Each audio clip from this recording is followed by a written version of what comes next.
ایسا تناؤ پیدا کر لیا ہے جس کی بنیادی وجہ کیا ہو سکتی ہے جی؟ بنیادی وجہ یہ ہے کہ یہ حکومت تو بی جے پی کی ہے جی، لیکن واجپئی، آنجہانی اور یہ جو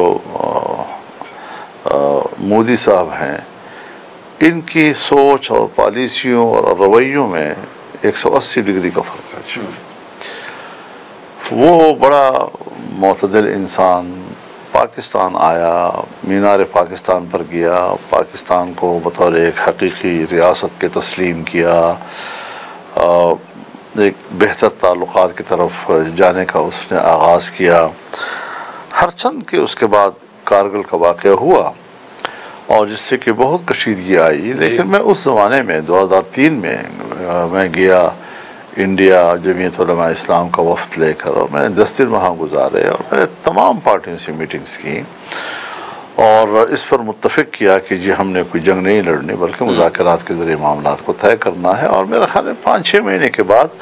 ہمارے تعلقات بہتر بئی معنی ہو گئے کہ ہماری فضائیں بند تھیں تو وہ کھل گئیں، ہمارا فضائی رابطہ ختم ہو گیا تھا سو وہ بحال ہو گیا، ہمارے زمینی راستہ جو ہے ٹرین بس وغیرہ یہ معطل ہو گئے تھے سو وہ بحال ہو گئے، اور ہمارے دونوں طرف کے جو ہائی کمیشنز تھے جو بالکل اسٹینوگرافر لیول پہ آ گئے تھے وہ کھل گئے اور صورتحال بہتر ہو گئی جی۔ تو اس ساری محنتوں کو جو ہم 20-30 سال سے جاری رکھے ہوئے ہیں، اور ہم یہ سوچتے ہیں کہ کشمیر کا مسئلہ بھی ہو تو ہم مذاکرات ہی کے ذریعے حل کریں، شملہ معاہدہ اسی کا تقاضا کرتا ہے اور ہم اپنے آپ کو اس کا پابند سمجھتے ہیں، پھر اس کے باوجود انہوں نے اتنی تیزی کیوں دکھائی؟ صرف اس لیے کہ وہ غیر مقبول ہو چکا ہے، اور انہوں نے ہندو کارڈ استعمال کر کے ہندو ووٹ تو حاصل کیا، لیکن اس بار وہ جذبہ نہیں دیکھا ہندوستان میں، مسلمانوں نے بھی ان کا بالکل ووٹ بینک ڈکلائن ہوا، کم ہوا ہے، اور کچھ اتحادیوں کو ساتھ ملا کر حکومت بچا سکے ہیں۔ پھر انہوں نے کشمیر میں جو کچھ کیا ماضی میں جی، تو وہاں کی ڈیموگرافی کو تبدیل کرنے کی کوشش کی انہوں نے، اور یہ سوچا کہ اگر پلیبسٹ بھی ہوگا جی تو اس میں ہندو اکثریت ہونی چاہیے، اور وہاں پر ہندوؤں کو آباد کیا، بہت زیادہ آباد کیا ان کو۔ لیکن جب وہاں پر کشمیر کا الیکشن آیا سو ہر چند کے وہ آرٹیکل 370 آئین کا ختم کر چکے تھے، اور وہاں جو شق نمبر 85 تھا وہ ختم کر دیا تھا انہوں نے۔ اس کے باوجود اس دفعہ الیکشن میں کشمیری عوام نے جس طرح بی جے پی کو مسترد کیا تو یہ درد اسے نہیں بھولا جا رہا تھا، اور اس پہلگام کے واقعے سے اس نے سوچا کہ میں دوبارہ وہاں پر ہندو مسلم کا سوال پیدا کر سکوں گا، اور ہندوتوا کارڈ استعمال کرنے کی وہ کوشش کرنا چاہ رہا تھا۔ لیکن جو بھی قدم اس نے اٹھائے، آپ موازنہ کر سکتے ہیں اس بات کا کہ ہندوستان میں اپوزیشن نے ان کا ساتھ نہیں دیا، مسلمانوں نے ان کا ساتھ نہیں دیا، دوسری تنظیموں نے ان کا ساتھ نہیں دیا، سکھوں نے ان کا ساتھ نہیں دیا، اور پاکستان میں اس کے مقابلے میں ایک یکجہتی پائی گئی۔ اگر کوئی شخص کہتا ہے کہ میں حکومت سے ناراض ہوں اور میں اپنی ناراضگی پر قائم ہوں، تب بھی خاموش ہو گیا، اور اس نے یہ دکھایا کہ یہ پاکستان کی دفاع کا وقت ہے اور ہمیں ایسی کوئی ایکٹیویٹی نہیں دکھانی چاہیے۔ ہم لوگوں نے، تمام مذہبی طبقے نے، تمام مدارس نے ایک جان ہو کر اپنی فوج کے ساتھ کھڑے ہونے کا اعلان کر دیا، اور عام آدمی جو ہے وہ دوبارہ فوج کے ساتھ کھڑا ہوا، حالانکہ فوج سے ناراضگیاں تو تھی ہماری اور لوگوں کی بھی تھی، لیکن ملک کے لیے اور ملک کی دفاع کے لیے ہم ایک صف ہو گئے، اور اس کی برکت تھی، اللہ تعالیٰ نے ہماری مدد کی،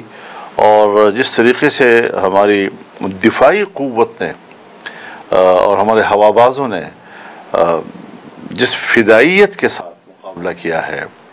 اور جس طرح ان کے پورے دفاعی قوت کو سبوتاش کر دیا، اس کے ٹیکنالوجی کو تباہ و برباد کر دیا،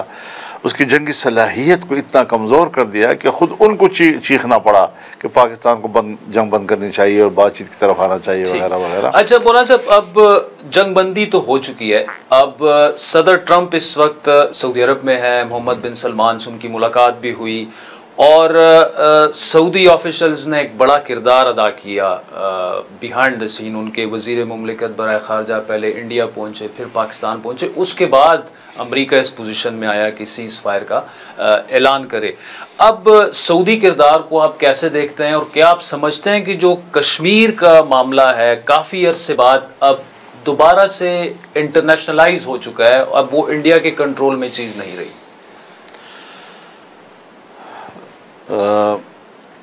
جہاں تک ہے سعودی عرب کا کردار، تو سعودی عرب نے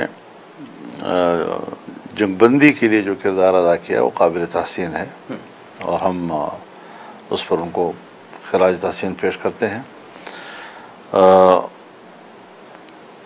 لیکن جہاں تک آپ کی اس بات کا تعلق ہے کہ یہ پورا گیم چینج ہے مکمل طور پر، اور مسئلہ کشمیر کو دوبارہ زندہ کر دیا جی، بالکل اسی طریقے سے جس طرح کہ اہل غزہ نے اسرائیل کے خلاف جو جنگ لڑی ہے اس سال 1.5 سال میں، اور اس نے جس طریقے سے فلسطین کے سیاسی شکل کو تبدیل کیا ہے، مسئلے کو ریوائز کیا ہے، اور فلسطینی ریاست کو ایک حقیقت کے طور پر دنیا سے منوایا ہے۔ چنانچہ آج ٹرمپ بھی یہ اشارے دے رہا ہے کہ فلسطین ایک حقیقت ہے اور فلسطین کو تسلیم کرنا ہوگا۔ اسی طریقے سے مسئلہ کشمیر کے حوالے سے اس کی خصوصی جو ایک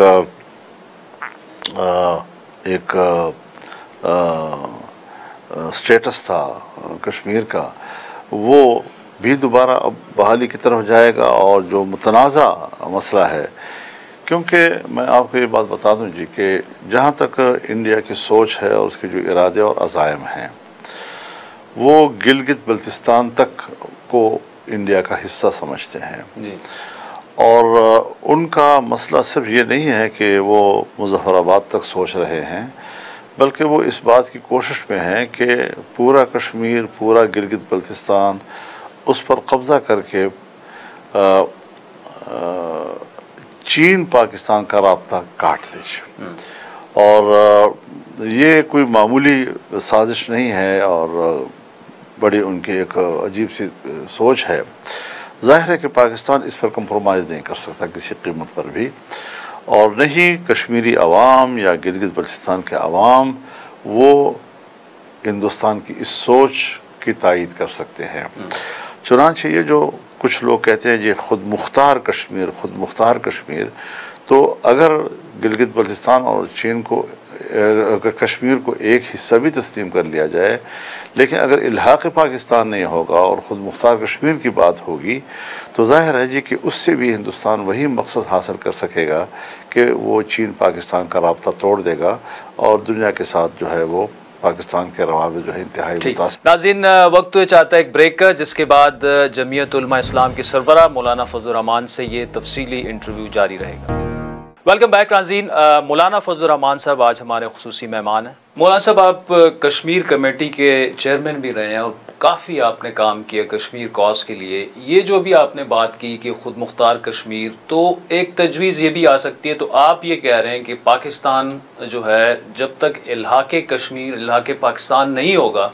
تو وہ اس سے کم پاکستان کو تسلیم نہیں کرنا چاہیے۔ دیکھیے، الحاق پاکستان کی جو بات ہے اس کو ہمیں اس حوالے سے بھی ذرا سوچنا ہوگا کہ اس کا تعلق تقسیم ہند کے ساتھ ہے۔ تو تقسیم ہند کے دوران ہندوستان میں 500 سے زیادہ ریاستیں تھیں، اور بالآخر تمام ریاستوں کو ان کے جو نواب یا ان کے جو راجا تھے ان کو اختیار دیا گیا کہ آپ کو اختیار ہے پاکستان کے ساتھ یا انڈیا کے ساتھ، either with Pakistan either with India. اب جب اس وقت 500 سے زیادہ ریاستوں کو یہ اختیار دیا گیا اور انہوں نے اس اختیار کو استعمال کیا، آج اگر تیسرا کوئی اختیار بنا کر دے دیا جائے گا تو 500 کی 500 ریاستیں اٹھیں گے اور کہیں گے جی پھر یہ حق ہمیں بھی دیا جائے۔ تو اس کا نہ متحمل پاکستان ہے اور نہ انڈیا ہے. اس پہلو کو بھی دیکھنا چاہیے. اچھا مولانا صاحب، ہمارے جو ڈپٹی نائب وزیر اعظم ہیں، فارن منسٹر ہیں اسحاق ڈار صاحب، ان کی سٹیٹمنٹ ہے کہ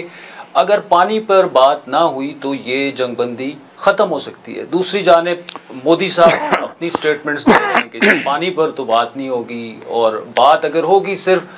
پاکستانی کشمیر پر بات ہوگی. اس کا مطلب کہ بات چیت تو پھر نہیں. میرا خیال میں ذرا اس کو ہمیں مودی نے چھڑی ہے یہ بات، تو ظاہر ہے جی پھر رد عمل میں بھی بات کی جاتی ہے. لیکن ہندوستان کو سوچنا ہوگا کہ پانی کی تقسیم یہ ایک معاہدے کے تحت ہوئی ہے، اور اس معاہدے میں جو ثالثی ہے وہ ورلڈ بینک کو ہے، وہ اس کا ضامن ہے. تو یک طرفہ طور پر اس ٹریٹی کو کوئی ملک بھی ختم نہیں کر سکتا. اگر کوئی مشکلات ہیں، کوئی شکایات ہیں، تو ہمیں عالمی بینک کی طرف جانا پڑے گا جی، کیونکہ وہی ضامن تھا بیچ میں. لہٰذا یہ 1960 کا معاہدہ ہے، ٹریٹی ہے، اور اس واٹر ٹریٹی میں عالمی بینک جو ہے وہ ثالث ہے، اور یک طرفہ طور پر اس معاہدے کی خلاف ورزی کا حق کسی کو نہیں پہنچتا. ہندوستان کے لیے ممکن نہیں ہے کہ وہ اس ضد پر قائم رہ سکے، کیونکہ دنیا بھی دیکھ رہی ہے اس کو، اور وہ پانی اگر روکے گا تو اس کی اپنے لیے بھی تباہی کا باعث بنے گا. وہ خود جب مشکل میں آتا ہے پانی چھوڑ جاتا ہے ہماری طرف. یہ ابھی پانی اس کو چھوڑنا پڑا. تو یہ تو ایسا نہیں ہے کہ وہ اس کو روک سکتے ہیں. بس زبانی بڑی بڑی باتیں ہیں کریں، لیکن دنیا کچھ قواعد و ضوابط کے پابند ہوتی ہے. مولانا صاحب، آپ کی فہم و فراست، سیاسی تدبر، اس کی مثالیں دی جاتی ہیں. اس پورے ایپیسوڈ کے بعد کیا آپ سمجھتے ہیں کہ خطے میں طاقت کا ایک توازن جو کہ دنیا سمجھتی تھی کہ انڈیا کی طرف جو ہے وہ زیادہ تھا، اب جو ہے تھوڑا بہت معاملہ، میں معیشت کی بات نہیں کر رہا، بالکل میں فوجی اور تکنیکی حساب سے بات کر رہا ہوں. دیکھیے، میں کوئی فوجی تکنیکی آدمی تو ہوں نہیں کہ میری بات جو ہے وہ اتھینٹک ہو اور ایک معیاری بات ہوگی. لیکن اس میں کوئی شک نہیں ہے کہ انڈیا کو اپنے دفاعی قوت پہ غرور تھا، اور امریکہ اور مغربی دنیا نے گزشتہ 2-3 دہائیوں میں بہت مدد کی تھی اس کی. اور پھر اس کے پاس جنگ لڑنے کے لیے 600 سے 700 کے درمیان ارب ڈالر کا ریزرو موجود تھا. اور پاکستان کی مدد کس نے کی تھی؟ زیادہ سے زیادہ کچھ چائنا نے کی ہوگی، کچھ پیسے کی مدد سعودی عرب نے کی ہوگی، کچھ امارات نے، دوست ممالک جو ہوتے ہیں. لیکن مغربی دنیا اور عالمی دنیا وہ پاکستان کی طرف امداد دینے میں ہاتھ روکے ہوئی تھی، اور بڑے محدود پیمانے پر پاکستان کے ساتھ وہ مدد کر رہے تھے. چنانچہ 7-8 گنا زیادہ دفاعی قوت اس نے پاکستان پر حملہ کیا. لیکن پاکستان نے جس طریقے سے ان کی ٹیکنالوجی کو ناکام بنایا، سب سے بڑی بات یہ ہے کہ ٹیکنالوجی کی دنیا میں پاکستان نے جس طرح ان کو ایک فضول ڈھانچہ بنا دیا، اور اب اس کی وہ رہنمائی حاصل نہیں کر سکتے تھے، ان کو جنگ میں نہیں استعمال کر پا رہے تھے. رافیل طیاروں کا گرنا، پھر ان کے رافیل طیارے جس پر فرانس کو بڑا فخر تھا، اور جس نے بڑے فاخرانہ انداز کے ساتھ انڈیا کو حوالے کیے تھے کہ یہ زبردست قسم کی ایک مدد ہے آپ کی، وہ فیل ہو گئی. ان کے جو دفاعی نظام تھا جس سے وہ راکٹ اپنے نشانوں پر پھینک رہے تھے، وہ سب کے سب نشانوں سے کچھ لگے کچھ ضائع ہو گئے. لیکن پاکستان نے جس وقت دفاعی جواب دیا ان کو، اور ہمارے ہوابازوں نے بالکل ایک فدائی انداز کے ساتھ جا کر حملے کیے، اپنے سرحدات کو بھی محفوظ رکھا، ان کے کسی جہاز کو پاکستان میں آنے نہیں دیا، مکمل سرحد ان کے کنٹرول میں تھا، اور خود ان کے ملک کے اندر جا کر انہوں نے ٹھیک ٹھاک اپنے نشانے جو ہے وہ حاصل کیے. تو اس سارے صورتحال میں جو اس وقت جنگی مہارت کا مظاہرہ کیا ہے پاکستان کے فوجوں نے، تو یہ کم من فئۃ قلیلۃ غلبت فئۃ کثیرۃ باذن اللہ، کہ چھوٹی طاقت ہونے کے باوجود جس جذبے کے ساتھ پاکستانی لڑا ہے، اور میں تو سمجھتا ہوں کہ اللہ کی خصوصی مدد تھی کہ جس نے پاکستان کو عزت دی، اور اس جنگ میں آج ہمارے پورے قوم کے سر فخر سے بلند ہیں، اور اس پر ہم اپنی فوج کی اس جرت کو سلام پیش کرتے ہیں۔ مولانا صاحب، آپ انڈیا کی سیاست پر بھی گہری نظر ہے۔ جمعیت علماء اسلام کی لمبی تاریخ ہے، جمعیت علماء ہند سے شروع ہوتی ہے۔ کیا واقعی نریندر مودی کا سیاسی زوال اب شروع ہو گیا اس ایپیسوڈ کے بعد آپ کے خیال میں؟ Not Narendra but surrender.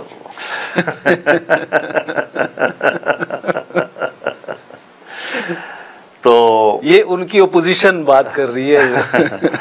تو بات بنیادی یہ ہے کہ وہ سرنڈر کر چکا ہے، اور جس بھونڈے انداز کے ساتھ اس نے ہندوتوا کارڈ استعمال کرنے کی کوشش کی، بری طرح فیل ہو گیا ہے۔ تو اب تو ظاہر ہے کہ اس کا زوال طے ہے، بلکہ میں تو سوچتا ہوں کہ اگر وہ اپنے زوال کو سمجھتا ہے اور اس کو ملک کے اندر سے کچھ تجزیہ ہے، تو اس کو ابھی سے استعفیٰ دے دینا چاہیے اور نیا الیکشن کرا دینے چاہیے، تاکہ ہندوستان کے عوام کی حقیقی حکومت وہاں وجود میں آ جائے۔ اب مسئلہ یہ مولانا صاحب، جس طرح آپ نے کہا ناٹ نریندر بٹ سرنڈر، اب ایشو یہ ہے کہ اگر وہ کچھ نہیں کرتے تو انہوں نے ایک جنگی جنون کا جو ایک ماحول بنا دیا تھا، بہت زیادہ پریشر ان کی اپنی عوام کا، اپنا میڈیا ان سے اب سوالات پوچھ رہا ہے کہ آپ نے رافیل خریدے تھے جو چوزوں کی طرح گر رہے تھے، اس سے ہمیں بچانا تھا، اور اگر وہ کچھ کرتے ہیں تو اوپر امریکہ بہادر ہے اور ٹرمپ صاحب بیٹھے ہوئے ہیں جنہوں نے چھوڑنا نہیں ہے، پھنس چکے ہیں، اس وقت ٹریپ ہو چکے ہیں۔ وہ ٹریپ تو ہو چکے ہیں، لیکن پھر بھی بہرحال جس طرح ان پہ تنقید ہو رہی ہے، اس طرح یعنی اس وقت ان کی فوج، ان کی پوری دفاعی قوت ایک ذہنی دباؤ میں ہے اس وقت۔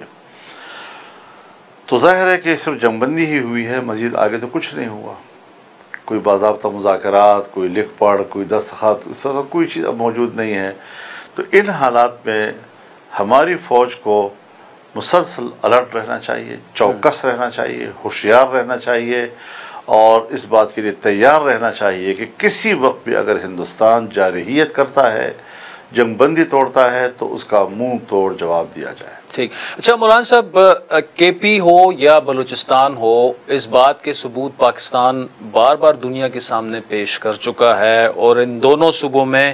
آپ کی جماعت کی اچھی خاصی اکثریت ہے عوام میں۔ اگر الیکشن میں جس طرح آپ کے گلے ہیں کہ آپ کو نہیں آنے دیا گیا، وہاں پر یہ دراندازی جو انڈیا کی ہو رہی ہے، اس کو روکنے کا کیا طریقہ ہوگا؟ کیا یہ پراکسی وار جو انڈیا لڑ رہا ہے، چاہے وہ بی ایل او کو سپورٹ کر رہا ہے یا دوسری طرف خوارج کو سپورٹ کر رہا ہے، جو کہ آپ کی پارٹی کے کئی کارکنان، رہنما، ان کی شہادتیں اس میں ہو چکی ہیں؟ دیکھیے، یہ پراکسی وار ہے، اور کشمیر کے اندر بلوچستان کے اندر ہو یا کے پی کے اندر ہو، جو مسلح تنظیمیں ہیں، اور مسلح تنظیموں کے علاوہ وہ تنظیمیں جو قوم پرست بھی ہیں اور جو اسلحے کی بغیر مظاہرے کر رہے ہیں یا جلسے کرتے ہیں، وہ بھی کوئی ملک کے ساتھ وابستہ رہنے کی بات نہیں کر رہے، بلکہ کچھ علیحدگی اور اس قسم کی گفتگو کرتے رہتے ہیں۔ تو اس حوالے سے جمعیت علماء اسلام کی پوزیشن بڑی واضح ہے کہ بھئی جنگ کہاں سے شروع ہوئی ہے؟ جنگ شروع ہوئی ہے حقوق سے۔ جی۔ اب بلوچستان کے جو حقوق ہیں، ظاہر ہے کہ چھوٹے صوبے ہمیشہ شاکی تو رہے ہیں، ہمارے صوبہ بھی خیبر پختونخوا بھی ہمیں اپنے وسائل کے حوالے سے گلے شکوے ان کے رہے ہیں، اور ہمارے بلوچستان کے بھی شکوے رہے ہیں، ایون کہ سندھ کے بھی شکوے رہے ہیں۔ ایسے حالات میں اگر حکومت متنازع کرتی ہے معاملات کو، تو جب ایک طرف ہم ہندوستان کے مقابلے میں محاذ پہ کھڑے ہیں اور دوسری طرف ہم داخلی طور پر اس قسم کے مسائل اٹھاتے ہیں، جیسے نہروں کا مسئلہ، اب ظاہر ہے جی کہ صوبہ سندھ اس کو قبول نہیں کر رہا، جیسے کہ آپ نے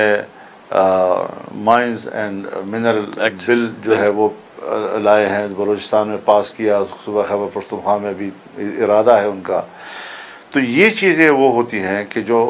معاملات کو متنازع کر دیتی ہیں اور ہمیں داخلی خلفشار کے حوالے کر دیتی ہے۔ اس وقت دینی مدارس کا بھی معاملہ ہے کہ ہمارے ساتھ باقاعدہ معاہدات ہوئے، قانون پاس ہو گیا، آرڈیننس آ گئے، اور ابھی آرڈیننسوں کو ہی توسیع دی جا رہی ہے اور صوبوں میں قانون سازی ہو رہی ہے۔ ناظرین بریک کے بعد یہ خصوصی انٹرویو جاری رکھیں گے۔ ویلکم بیک ناظرین، خصوصی لائیو ود عادل شاہ زیب میں آج ہمارے مہمان ہیں جمعیت علماء اسلام کے سربراہ مولانا فضل الرحمان صاحب۔ جو 26ویں آئینی ترمیم کے وقت آپ سے وعدہ بھی ہوا تھا اور ابھی تک نہیں ہوا وہ، تو اس قسم کی چیزیں ہمارے ملک کے داخلی مشکلات کا سبب بنتی ہیں، اور داخلی مشکلات ہمیشہ دفاعی مشکلات پیدا کرتی ہے۔ یہ تو ہمارا دل گردہ ہے کہ ہم نے ان حالات میں اپنے گلے شکوے چھوڑ کر وطن عزیز کی دفاع کے لیے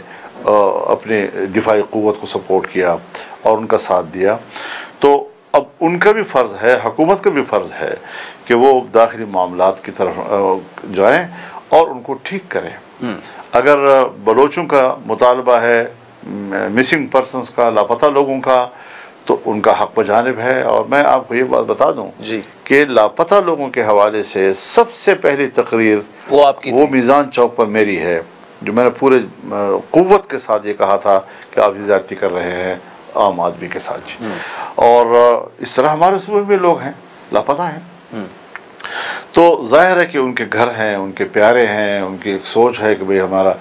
اور اس سے شرعی مسائل وابستہ ہے۔ دیکھیے کچھ پتہ نہیں کہ لاپتہ کہاں ہے، زندہ ہے یا نہیں۔ اگر وہ زندہ نہیں ہے بالفرض، تو پھر اس کی بیوی جو ہے بیوہ ہے،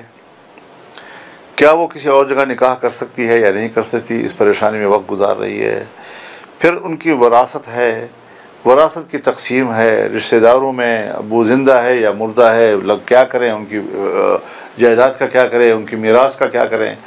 اتنے خاندانی معاملات اس سے پیدا ہوتے ہیں اور ہوئے ہیں کہ ابھی تک لوگوں کو پتہ نہیں چل رہا کہ اب ہم کریں کیا۔ لیکن یہ گھروں کے اندر بھی تنازعات کا سبب بن رہے ہیں۔ قطع کلامی کی معافی، لیکن مسنگ پرسنز والا معاملہ جو ہے اس میں سے ہم نے بہت سارے ایسے ایپیسوڈز بھی دیکھے ہیں کہ جو لوگ مارے گئے ہیں دہشت گرد تنظیموں کے ساتھ لڑتے ہوئے، BLA کے لوگ، وہ ان کا مسنگ پرسنز میں نام تھا۔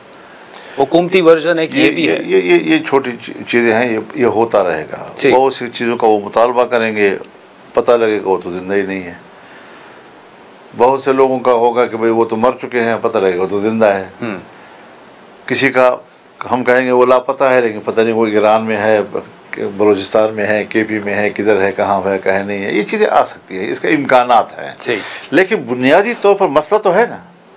اس مسئلے کو حل تو کرنا ہے انہوں نے۔ حل کیا ہے مولانا صاحب، کیا سجیسٹ؟ حل یہی ہے کہ ان لوگوں کو باقاعدہ FIR درج کر کے عدالتوں میں لایا جائے اور پبلک کو بتایا جائے کہ بھئی ان کے خلاف یہ کیس ہے، یہ کیس ہے، یہ کیس ہے۔ تو جس نوعیت کا جو کیس ہوگا اسی نوعیت کے تحت ان کے مقدمے، لیکن پتہ تو چل جائے گا نا کہ فلانا جیل میں ہے یا فلانا حوالات میں ہے یا فلانا تھانے میں ہے۔ پیارے آئیں گے گھر کے، ان کے رشتہ دار ان سے ملنے کے لیے، کم از کم یہ پتہ تو چل جائے گا کہ انسان ہے، ہمارا رشتہ دار ہے فلاں جگہ۔ مولانا صاحب خطے کی طرف دوبارہ آتے ہیں۔ افغانستان،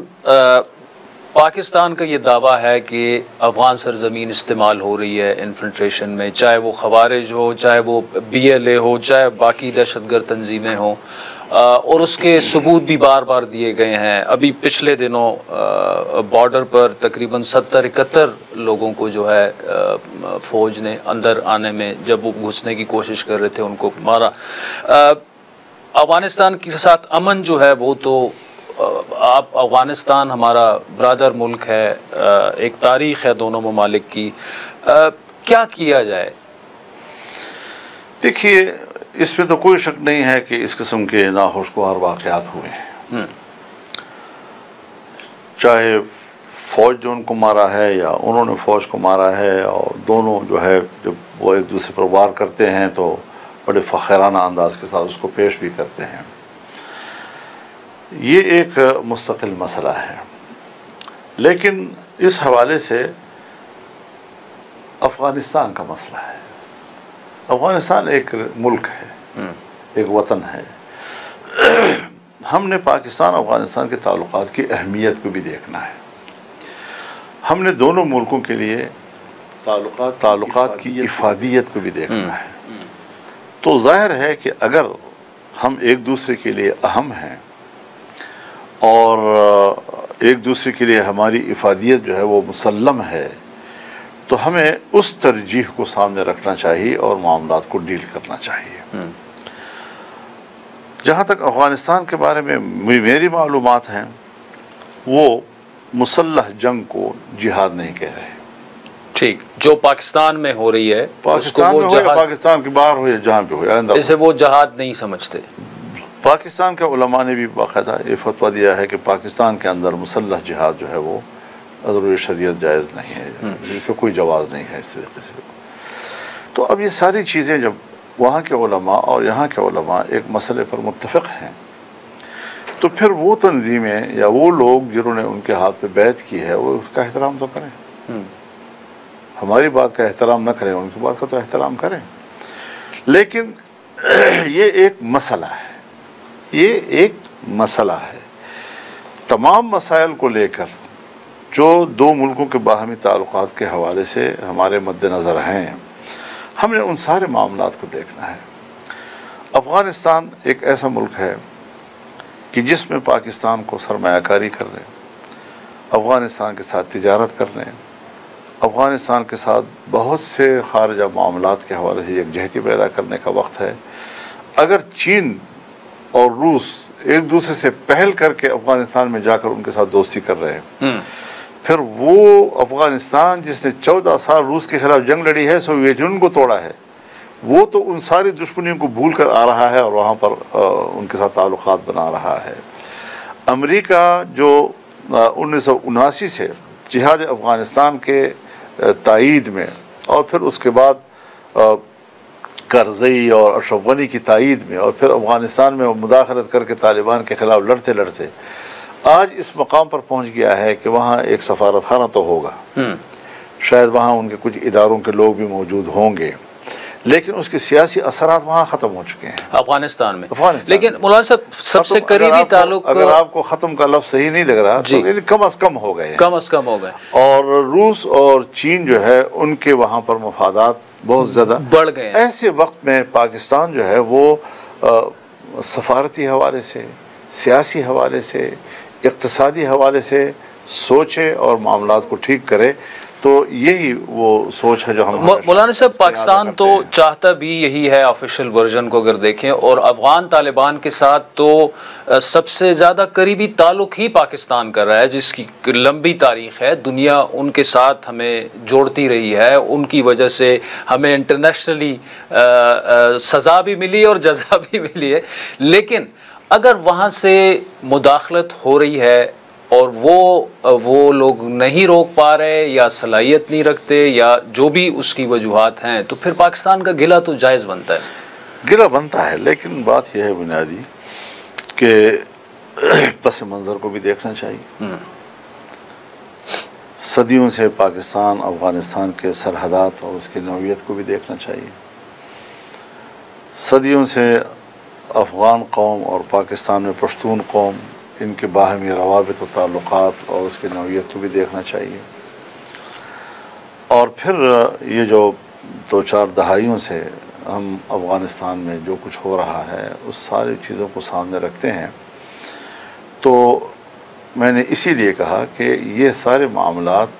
باہمی روابط کے ساتھ ٹھیک ہو سکتے ہیں، اور ممکن ہے، میرا یہ گمان ہے کہ جو کچھ ہو رہا ہے یہاں افغان گورنمنٹ اس کے حق میں نہیں ہے۔ اچھا، لیکن پھر بھی ہو رہا ہے، مطلب یہ کہ نہ تو افغانستان کی ابھی تک اتنی فوج منظم ہے کہ وہ سرحدات کو کنٹرول کر سکے،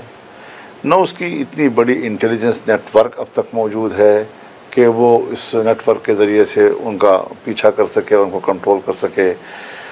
اور پاکستان کے پاس یہ ساری صلاحیتیں موجود ہیں۔ تو اس ساری صورتحال میں ہم نے بڑے مفاد کو سامنے رکھتے ہوئے چھوٹے موٹے شکایات کو